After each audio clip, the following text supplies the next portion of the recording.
राजकीय महाविद्यालय किशनगढ़ से मैं डॉक्टर पवन कुमार जांगीड़, सहायक आचार्य चित्रकला, बीए पार्ट प्रथम के प्रिय विद्यार्थियों। आज हम विभिन्न कला शैलियों का वर्गीकरण इस अध्याय के अंतर्गत जनजातीय कला, लोक कला, शास्त्रीय कला व आधुनिक कला का अध्ययन करेंगे। और इसमें जो ये 4 प्रकार की कलाएं हैं, जनजातीय कला, लोक कला, शास्त्रीय कला व आधुनिक कला, इनमें से केवल आज के टॉपिक में जनजातीय कला अर्थात आदिवासी कला, ट्राइबल आर्ट के बारे में आज हम विस्तार से अध्ययन करेंगे।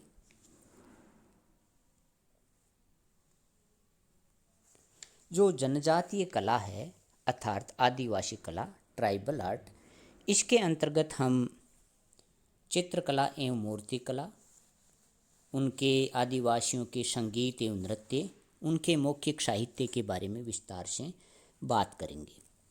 सबसे पहले जनजातीय कला क्या है, इसके बारे में चर्चा करते हैं। विश्व के विभिन्न भागों में निवास करने वाले आदिवासी वन्य जनजातियों द्वारा रची गई कला को जनजातीय कला कहा जाता है।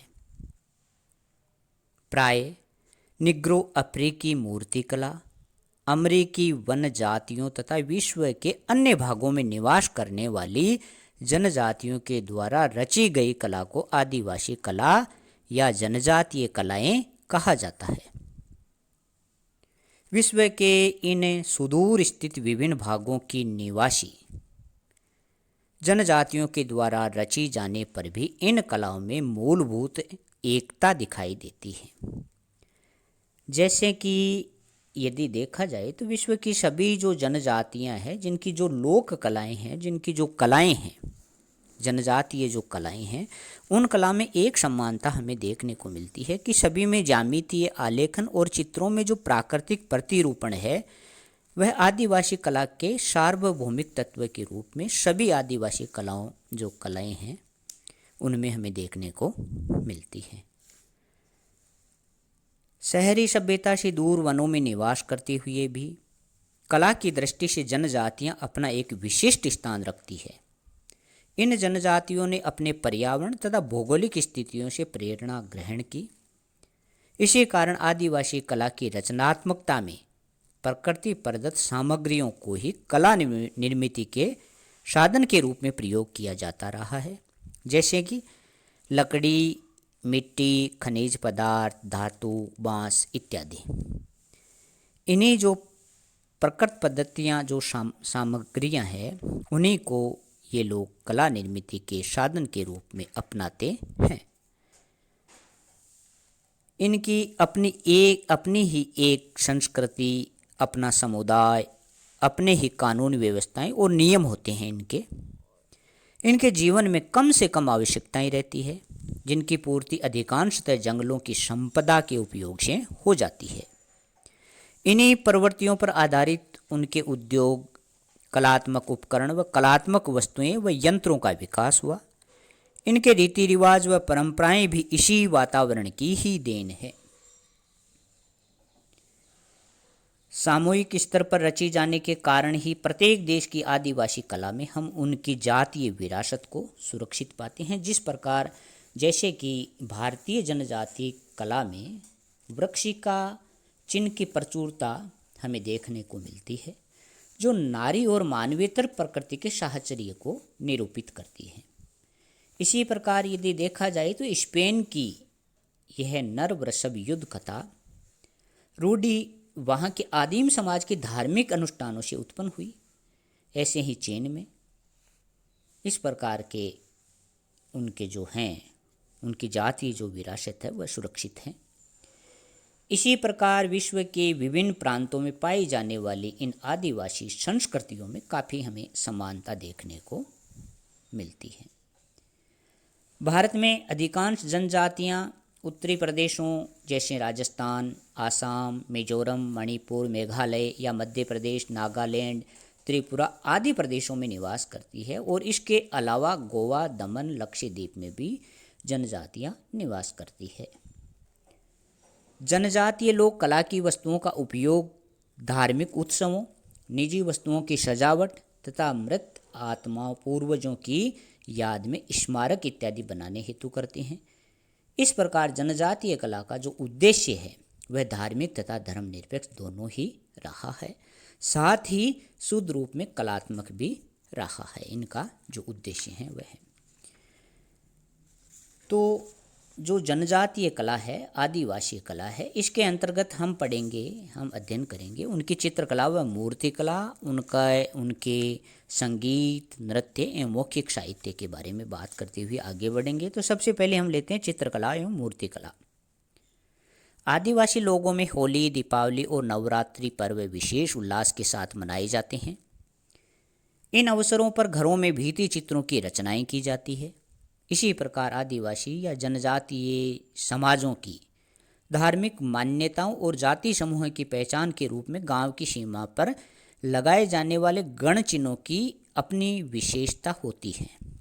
इन गण चिन्हों में विभिन्न पशु पक्षी और वनस्पतियों के शिल्प और चित्र कलात्मकता की दृष्टि से अपना विशिष्ट स्थान रखते हैं।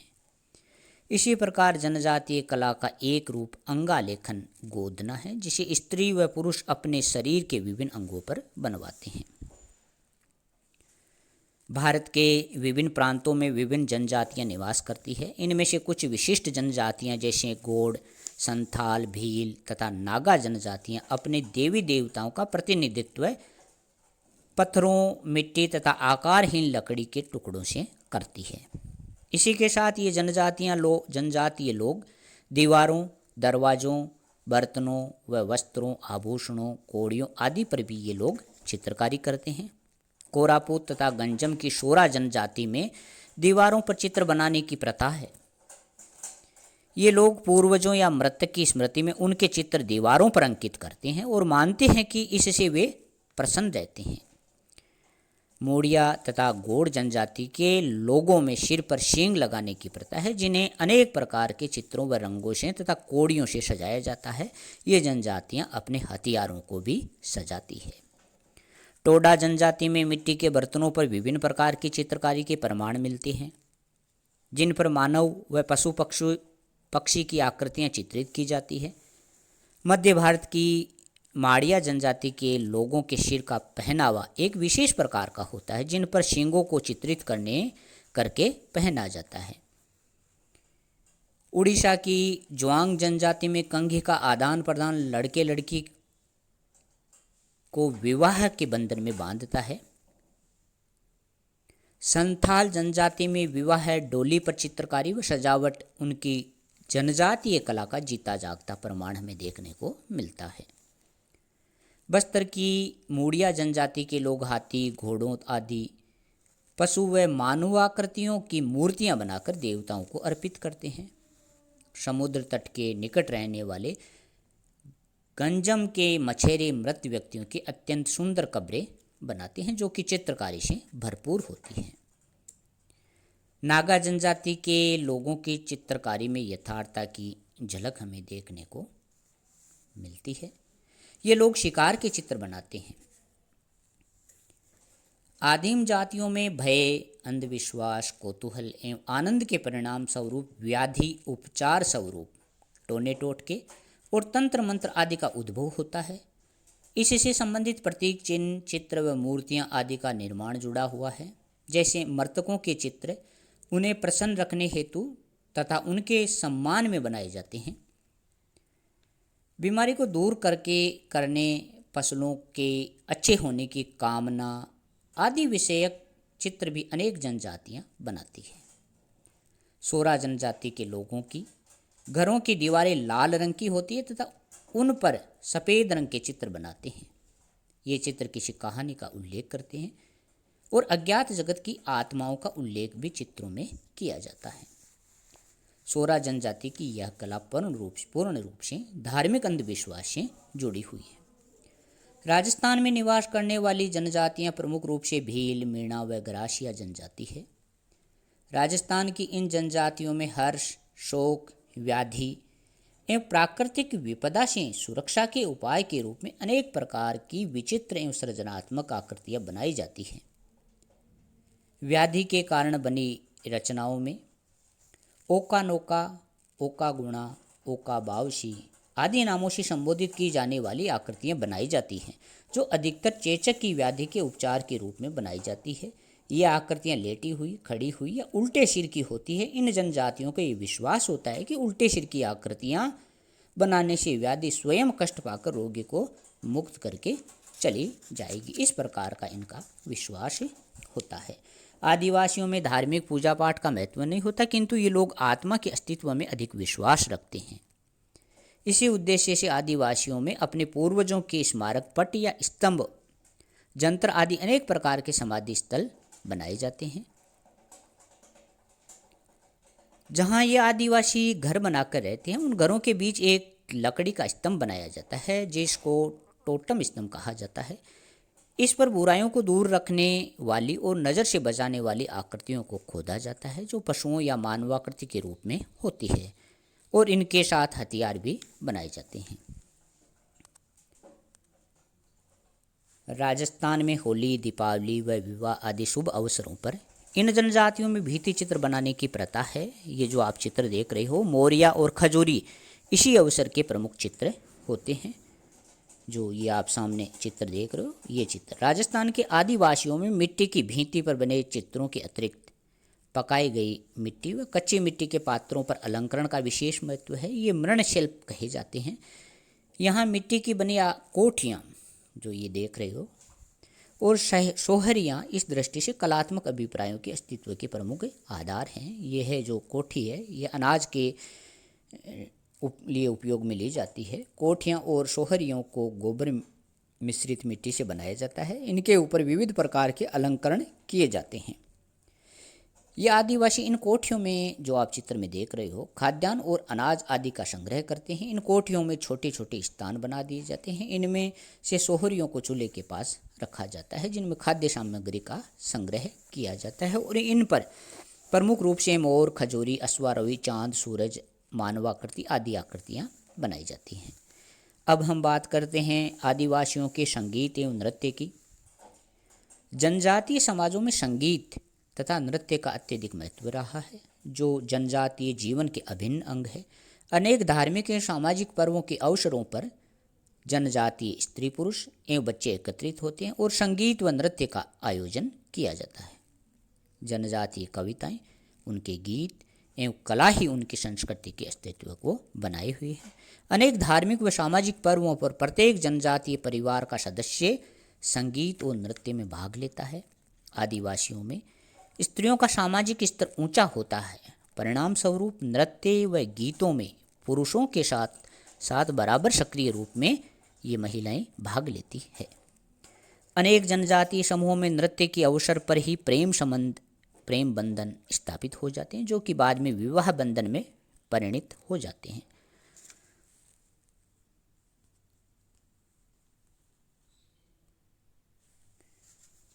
थारू जनजाति का नृत्य जो आप देख रहे हो स्लाइड में, थारू नृत्य अत्यंत लोकप्रिय है।